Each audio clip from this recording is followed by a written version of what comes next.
Hello, everybody. DF here. Welcome to Beauties and Beasts, a podcast of all things Beauty and the Beast and every other story related.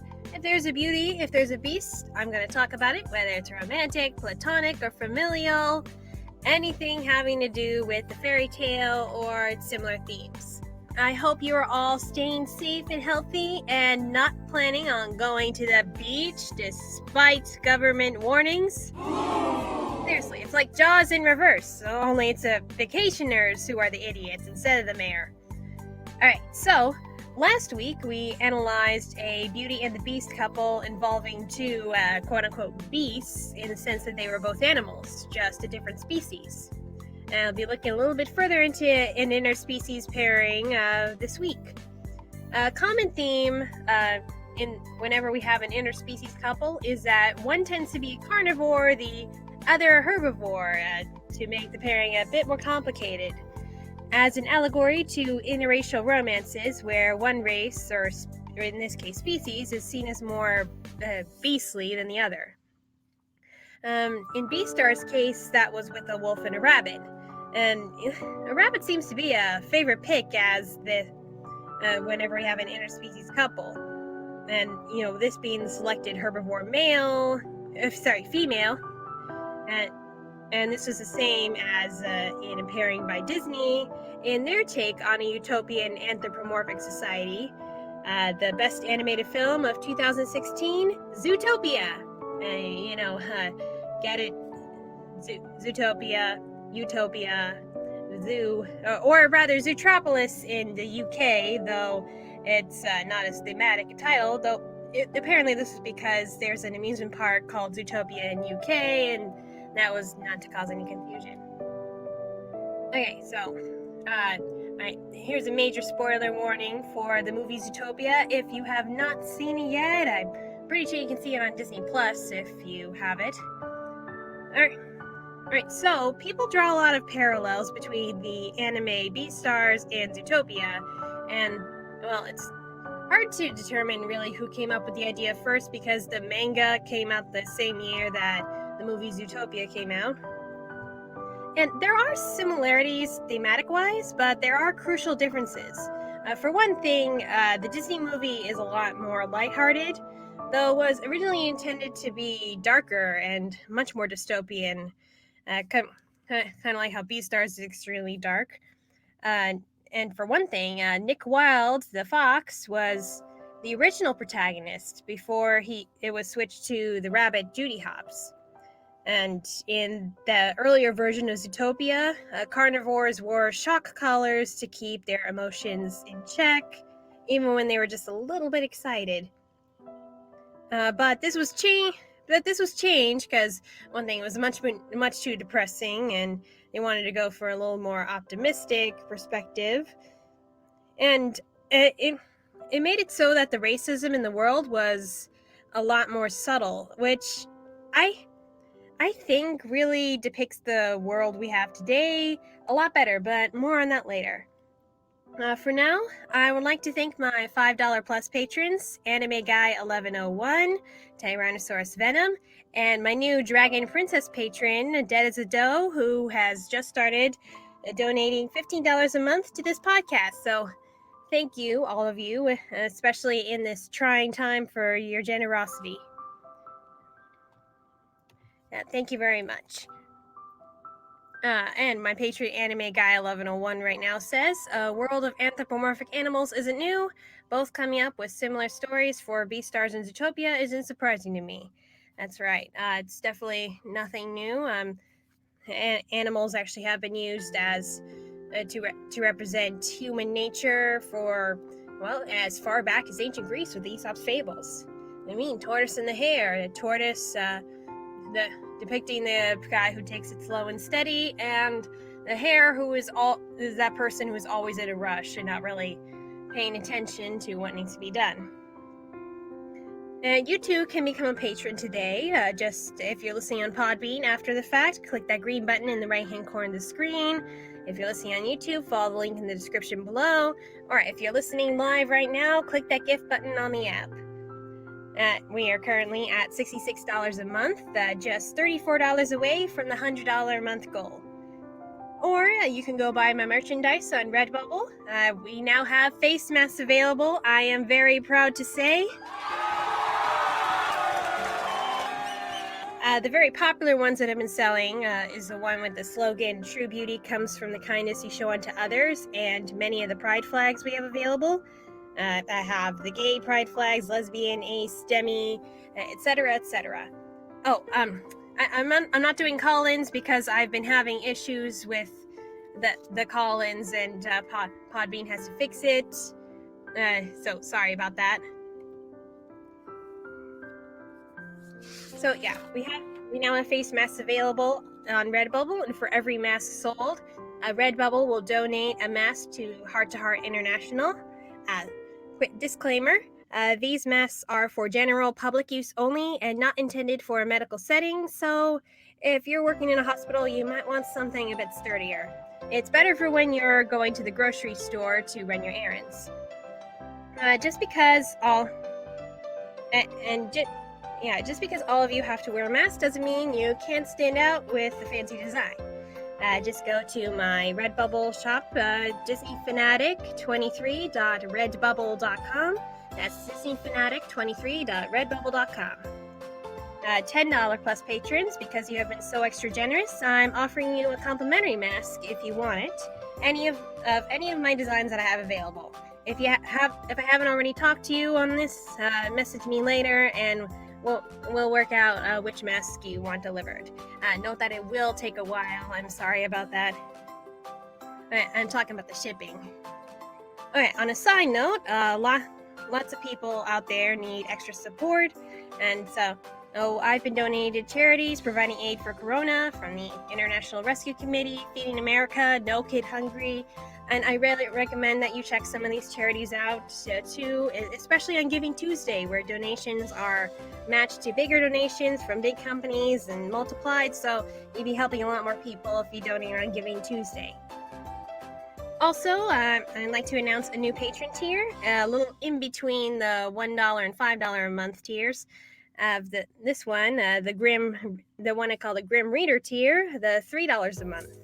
And this gives you access to my two mini-series, Beastly Reads and Writing Beauties, one being a monthly book review, and the other, a small series in which I give writing advice. All other bonus episodes, such as story excerpts and extra movie reviews, will be reserved for $5 plus patrons. I thought this would be a nice little tier if you don't really want much in the way of gifts or attention, just a little bit of extra content. Alright, so you're probably sick of my ads by now, but hey, this is my only way of making a living at the moment.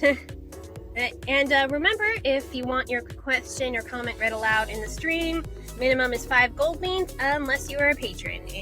But please keep the questions or comments that you want read aloud relevant to the topic at hand, and save all others for the end of the stream.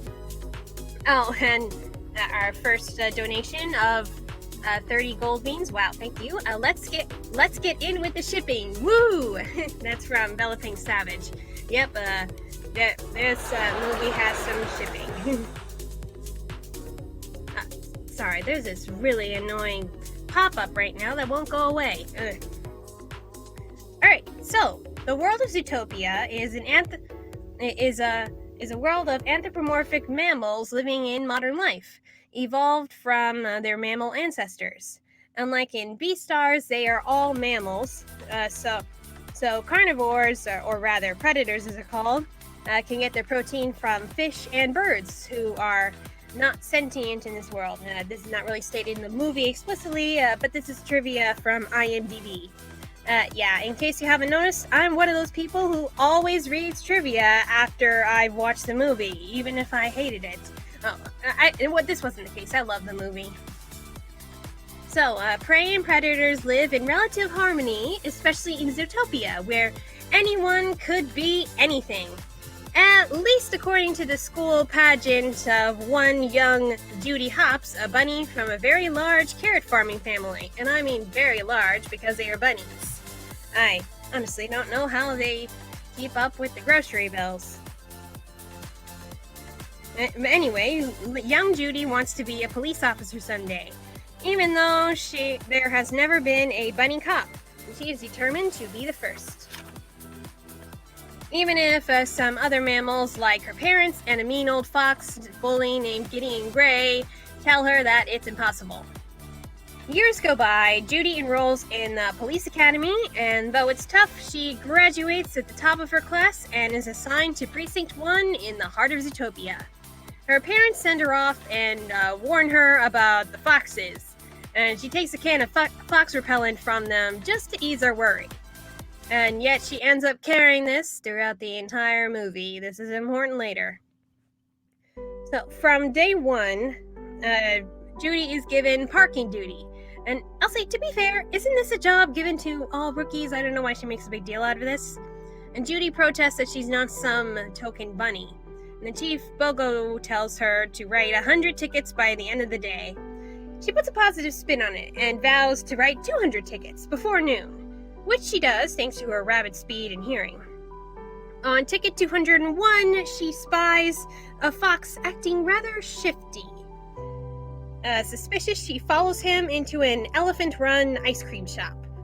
She is about to go for her fox repellent when she hears that the fox is just trying to buy a jumbo pop, and by jumbo I mean incredibly enormous, for his son, who wants to be an elephant.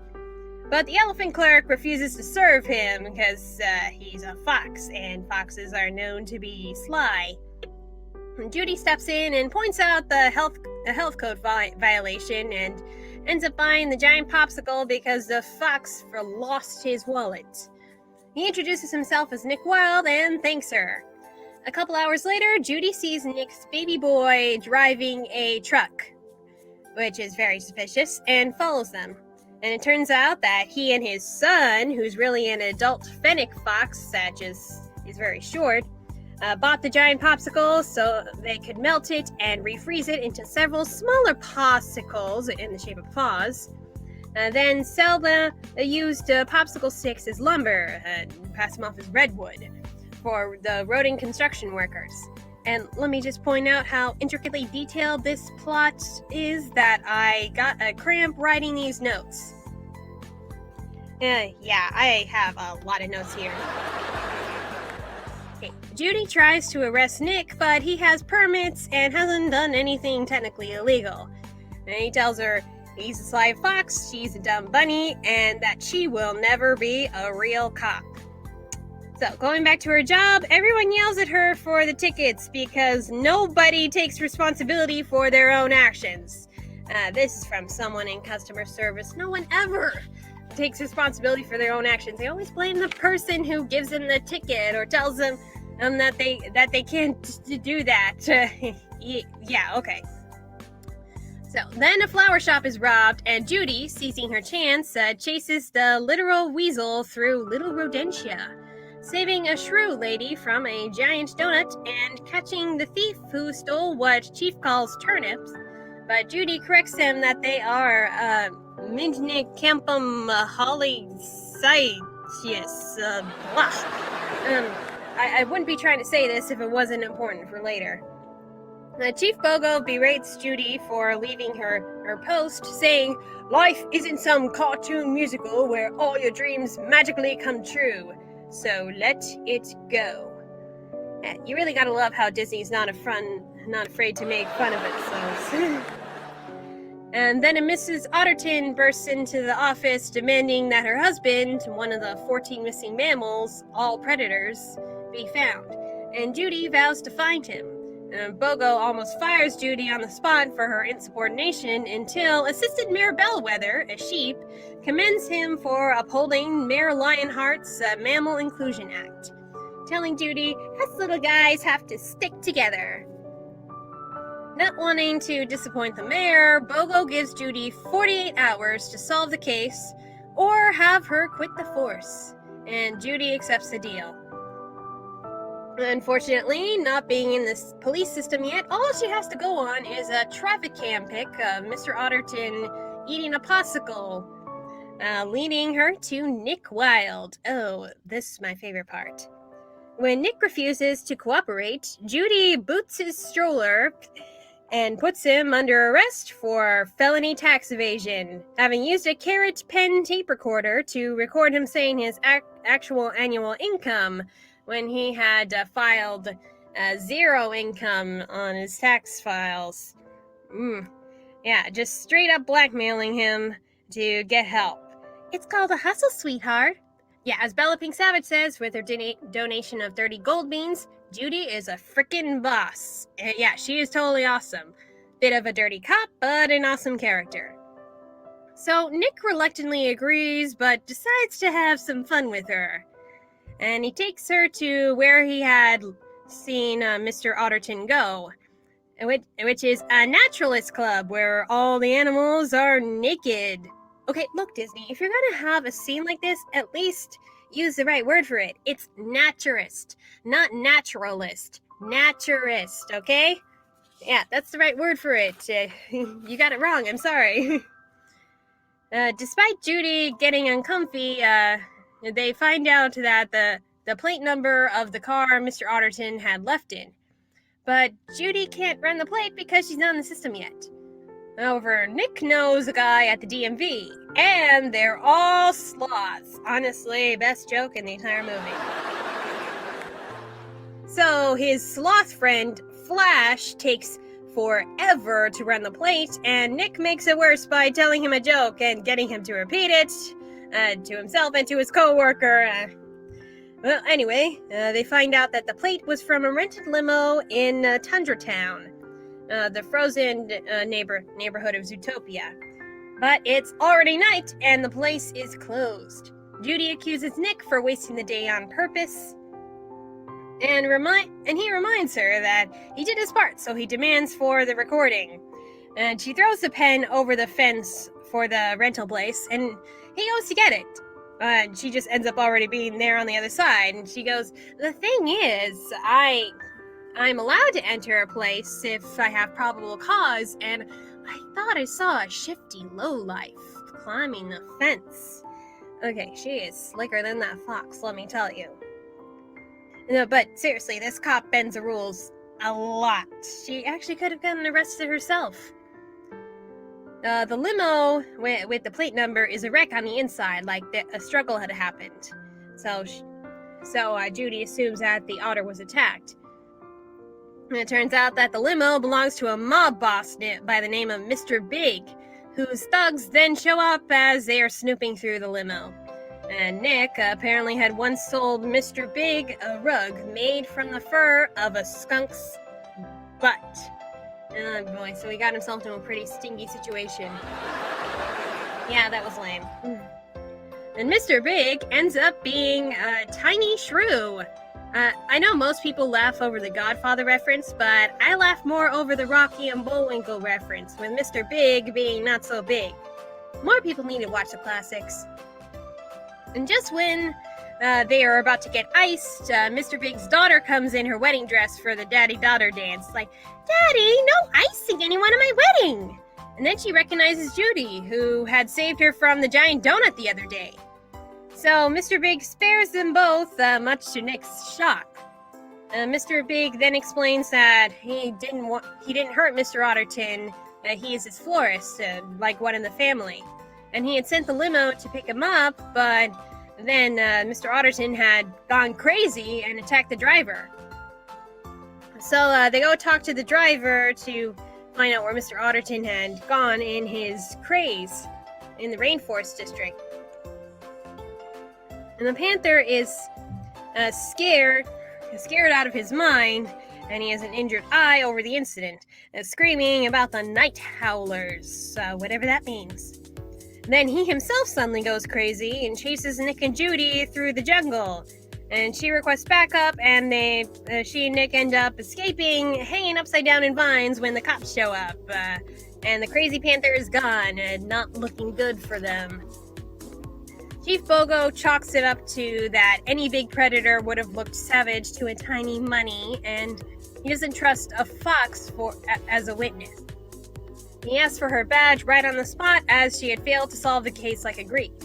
Then Nick steps in and goes, no. I mean, you expected her to solve a case in 48 hours alone? What you guys couldn't solve for weeks? And besides, they still had about 10 hours left to find Mr. Otterton, so she wasn't fired yet. And Judy thanks Nick, and then he tells her, never let them see that they get to you. For this part, I'm going to... Why do I have this music right here? I'm gonna change the music one minute. Okay. Okay, that's better. And then Nick tells her about when he was a kid, his scout troop had put a muzzle on him because he was the only predator in the troop and that they couldn't trust a fox. And he decided if people saw him as a crook and a schemer, that's exactly what he would become. And then Nick comes up with the idea to check the traffic cams to see where the crazy panther had disappeared to. And Judy goes to assistant male Sorry, got a bit of a little lump in my throat. Also, assistant Mayor Bellwether is not a very easy phrase to say. Blah. So, Judy goes to assistant Mayor Bellwether for help, and here we learn that the assistant mayor feels like a glorified secretary, and that Mayor Lionheart just wanted the sheep boot. And he keeps calling her Smellweather, which doesn't really help her self-esteem. On the traffic cameras, they see that the panther was taken by wolves. Judy concludes that's what he had meant by night howlers. And thanks to Nick's deductive skills, they find where the truck had gone. And Judy comments that he'd actually make a pretty good cop. Oh, how dare you. So their investigation leads them to a secret facility guarded by wolves. And they distract them with a howl. And they find all the missing mammals locked up, and oh my god, okay, I should have picked, I should have picked, quieter music. Alright, they find all the missing mammals locked up, including Mr. Otterton and the panther, and they have all gone savage, mysteriously. And then Mayor Lionheart comes in with the doctor, saying that they need to find the cause for this and keep it quiet because the prey will freak out when they find that the predators are going savage. And he's a lion, so it would be bad for him. Judy records the entire conversation on her phone, and they escape to the toilet. The mayor is arrested, and the mammals are recovered, but they are still going savage. And Judy is honored for her work on the case, and Bellwether is made mayor in Lionheart's place. And Judy gives Nick her pen and an application form saying that she could use a partner, and just as she's going to address the press on the case. When the press asks her about theories on the case, she says, clearly there's a biological component, that predators are reverting back to their savage ways. And Nick is triggered by this, especially after seeing the muzzles on the predators. When he confronts her about what she said, she says, well, I was just saying the facts on the case. It's not like a bunny could go savage. Oh, no, but a fox can. Well, Nick, you're not like them. Oh, so there's a them now? Yeah, this part is just heartbreaking. Let me give one of these. Yeah. And he calls her out on how she always carries a fox repellent with her, and asks if she's afraid of him, and that he might eat her. And sure enough, she flinches and goes right for her fox repellent. Nick, heartbroken that he thought that she had believed in him, and he had even started filling out the application too. Yeah, I know, it's really heart-wrenching. And the city goes into a panic with more predators going savage and prey fearing them. And the protests start emerging, and there's civil unrest. Reminding me of now, though, for different reasons. And it even leads to Judy's leopard co-worker being removed from the front desk so that he wouldn't scare the people coming in. Mayor Bellwether offers Judy to be the new face of the police force to make the people feel safe. And Judy refuses and says that she had come to help the world but felt like she'd broken it. And Chief Mogo said, well, don't give yourself so much credit. It's always been like this. This is an underrated line, by the way. So Judy quits the force and goes back to the carrot farm. And the parents see that she's unhappy because her ears are droopy. And she soon discovers that her parents have been doing business with her childhood bully, Gideon Gray, as she had inspired them to give foxes a chance. And he apologizes for him being a jerk when they were kids, and now he makes pastries, and he has learned to manage his anger. And while they're talking, Judy's dad calls her younger siblings to stop playing near the okay, they're night howlers, okay? That's what's been making the predators go crazy. Don't make me say that name again. Judy runs back to Nick, apologizes, says that she can't solve the case without him, and that she was a horrible friend and really is just a dumb bunny. He then plays that part back on the carrot pen that she had given him and says, don't worry, carrots, I will erase this recording in 48 hours. And then they hug it out. I know, that is freaking wholesome. Best friends make up. So, they find the weasel thief that had taken those night howlers from the flower shop, Duke Weaselton, selling bootlegged DVDs like Floatsin 2. Okay, the fact that this Duke is also voiced by Alan Tudyk is just freaking genius. I love Disney Easter eggs. And they demand who had him steal those night howlers. When he doesn't talk, they get their friend Mr. Big to get him to spill the beans. Because now Judy is the godmother to his future granddaughter. Okay, seriously though, she's a cop with links to the mob. Is no one else concerned for Judy possibly getting arrested in this movie? So Judy and Nick end up at an abandoned subway station where the night howlers are being grown in a subway car, and a gang of sheep are behind it. Not trying to be speciest here, but who else do we know is a sheep? And they end up in a subway chase, leading to the car with the evidence exploding, but Nick managed to grab the briefcase with the gun and the serum used to dart all the predators. And they run out of the subway stop, opening up to a natural history museum. Very poetic. And Bellwether is there, and Judy's about to give her the briefcase when she asks, wait, how did you know we were here? Plot twist, Mayor Bellwether is a sheep in wolf's clothing. Wolf in sheep's clothing.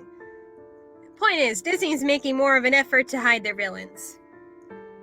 After a chase, Bellwether traps them in a taxidermy display, takes out the dart gun, and calls the police about a savage fox at the museum about to kill Officer Hops. And she shoots Nick, he becomes savage, and Bellwether goes on and on to say that she'll gain power by increasing prey's fear of the predators so that the prey, who make up most of the population, will rise up.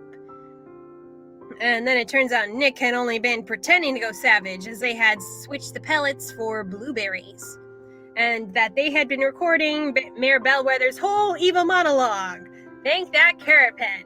And we learn, once again, do not deliver an evil monologue if you're a villain. Just kill them. Yeah, and you also never know if they're recording. So, Mayor Bellwether is arrested, and Nick becomes the first Fox cop, and he and Judy give Flash the Sloth a speeding ticket.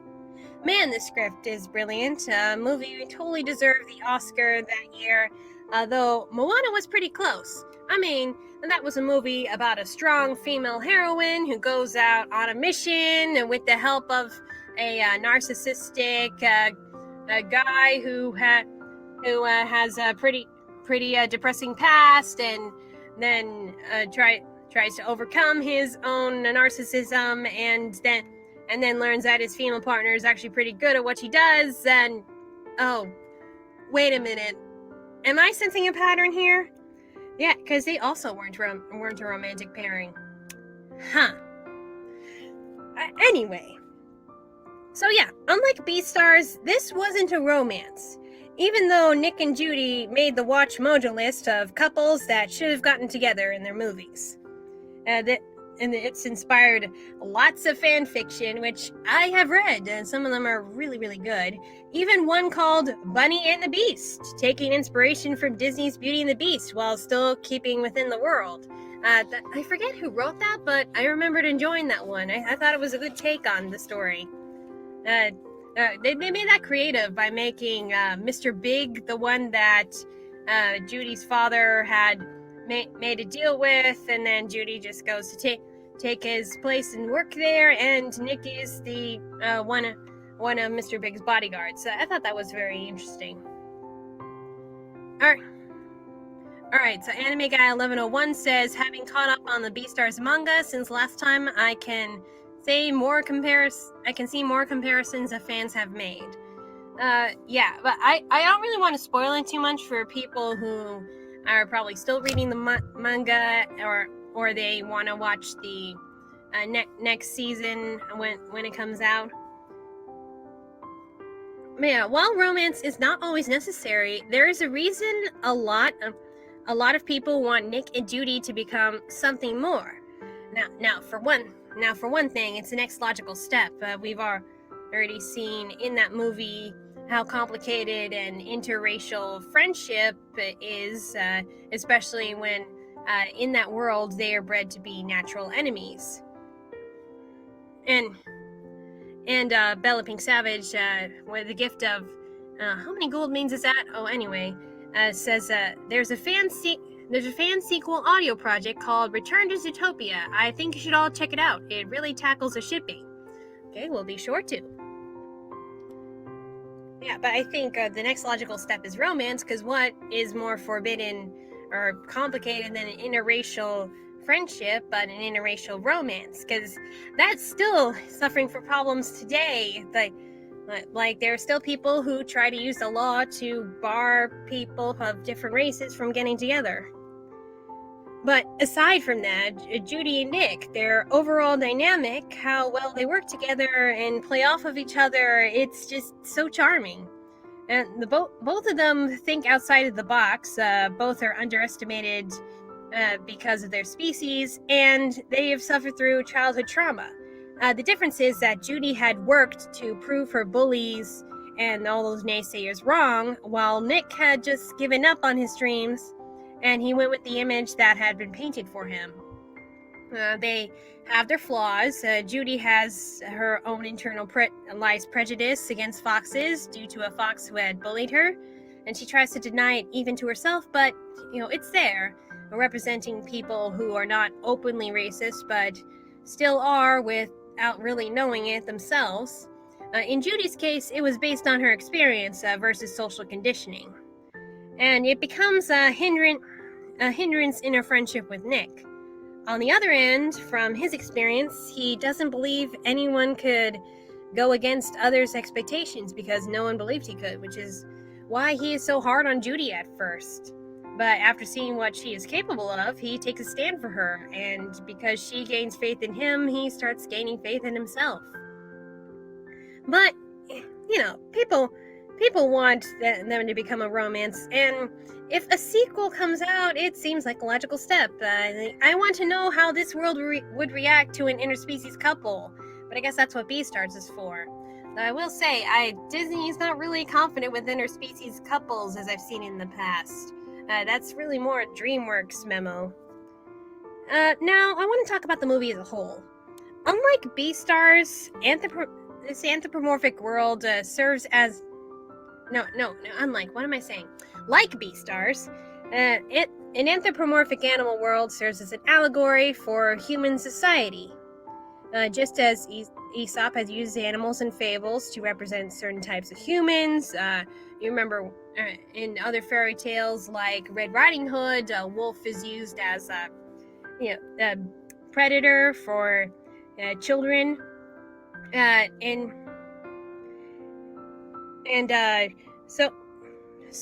just says that it's done in Aesop, and in fairy tales, certain animals are used to represent certain types of human beings. Here, predators, because of their history in this world, are seen as savage and prey as weak. Though whether they are meant to represent white people or people of color is really up to debate, because historically, white people have acted as conquerors over people of color, as predators would dominate over prey, while people of color historically have been depicted as savage by whites. This is not my personal opinion. I'm just saying how whites have depicted it. However you want to look at it, it's obvious that this movie is about racism, people being judged by something they cannot change about themselves. And the reason I like the final version of the film better than what they had planned earlier with the shock collars is because it's a better depiction of society today. Now, in countries like the United States, we claim to have put our historical prejudices aside, and what we've been led to believe as kids is that we have evolved from those horrible times, and legally we are equal, but racism is still there. It's just not as visible. We still have hate crimes. We still have people who will shy away from people of color on the bus or the subway. There are no shock collars, but there is still prejudice. It's all there. It's just not as obvious. And that is why Chief Bogo's line, "The world's always been broken," carries so much weight. But okay, sorry. That kind of hurt me for a second. But Judy's monologue at the end provides some hope that the world isn't perfect, but we can work to make it better. You can be anything you want to be. You can be a cop or plan a hostile takeover. Anyone is capable of anything, good or bad. As long as we believe in ourselves, believe in our friends, and never judge an animal on their species, except sloths, because they are actually slow, unless they are driving. Never mind that one. Alright, so, that's everything on my notes. If any of you have anything to add to this discussion or have any more questions, minimum is 5 gold beans, unless you're a patron. While you're coming up with that, I'm just going to explain what I'm going to be doing next. So, our new patron, Dead as a Doe, recommended a manga to me, but since it relates to LGBTQ Pride, I will save it for Pride Month in June. And by request of another patron, Anime Guy 1101, I will cover the anime Princess Tutu, as I had just finished watching the whole series on Amazon Prime. But first, we'll look at its origins of the ballet Swan Lake. And that will be next week's episode, and along with talking about the popular animated film that was also inspired by the ballet, The Swan Princess. So next 2 episodes will be all about swans and ducks. Alright. I'm a little worn out today. I just woke up from a nap.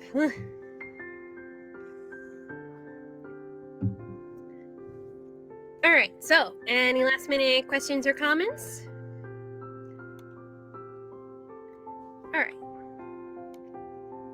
Okay, well, I thank everyone who's been sticking out with me in all this crazy time. Okay,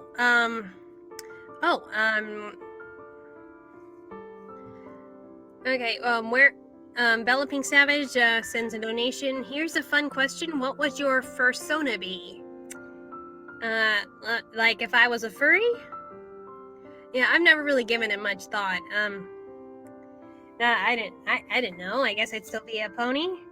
And again, anthropomorphic ponies are a little... I don't know. I've never really given much thought to the furry fandom. I want to point out that it's not always sexual. People kind of make a big deal out of that, but honestly, at the end of the day, it's just people who like to dress up in fursuits. And nothing wrong with that, really. Oh, and Anime Guy 1101 asks, what was the manga recommended? What was the full title? Like Beauty and the Beast Girl or something like that? Yeah, Dead as a Doe wanted to make a point of how there are very few same-sex Beauty and the Beast pairings, and in the one that she did find, the Beast was actually not all that beastly, and I'd have to agree with her from what I've seen so far. And yeah, that seems to be a trend. I will talk about that more, and especially when I go into Swan Lake and all of that, of how the female beast is not really as beastly as when you have a male beast. Okay. Alright, so, all from BellaPinkSavage, we've raised, 8... Oh, wow, okay. Never mind, she's got another donation. Bunnies, wolves, and now swans. This is the month of furry shipping, LOL. Well, not exactly. I mean, this is Beauty and the Beast. I mean, one of them is bound to be furry, or scaly, or something like that. One of them is usually animalistic. Okay, wow, BellaPinkSavage. So you've donated a total of 1,458 PodPoints. That's like $14.58. Okay, thank you. Thank you. Though I would prefer if some of you would gear more of your money towards buying the masks from Redbubble. Like I said, for every mask sold on Redbubble, they will donate one mask to Heart to Heart International. Or you could go to the many charities that are providing relief for the coronavirus. International Rescue Committee, No Kid Hungry, Feeding America. Yeah, there's lots of charities you can donate to because there are people who need the money a whole lot more. Though I appreciate the small donations you've made here. Like I said, this is the only source of income I'm getting right now. Got laid off from one job, and the other job, working at the movie theater, I probably won't go back to until probably June. Who knows, honestly, at this point. Maybe it'll be much later. Maybe it'll be never. Who knows? Alright, so thank you very much. Remember, next week will be Swan Lake / Swan Princess. Until then, keep safe. Check out the merchandise on Redbubble, especially the masks, and treat people with respect in this fearful time. Yeah, I know we're all scared, but I've heard a lot of stories of people going crazy, so don't treat people with respect. Don't steal other people's toilet paper. Wear your masks. Wash your hands. I've just heard that apparently that part's in the Bible. So if you're Christian, follow that advice, please. And yeah, we could all use a Judy Hopps right now. I mean, not necessarily cop, but just somebody with the optimism to lift our spirits. And that would be very nice. And thank you all for listening. And remember that true beauty comes from the kindness you show unto others. Oh, and Anime Guy 1101, last thought before I forget, another anime to recommend, Durara. Wish I had my pen here. Durara. Okay, well, I'll look into that. Definitely have a lot of anime to watch on Amazon Prime and Funimation. So, we'll see. Alright, thank you all for being here. Bye!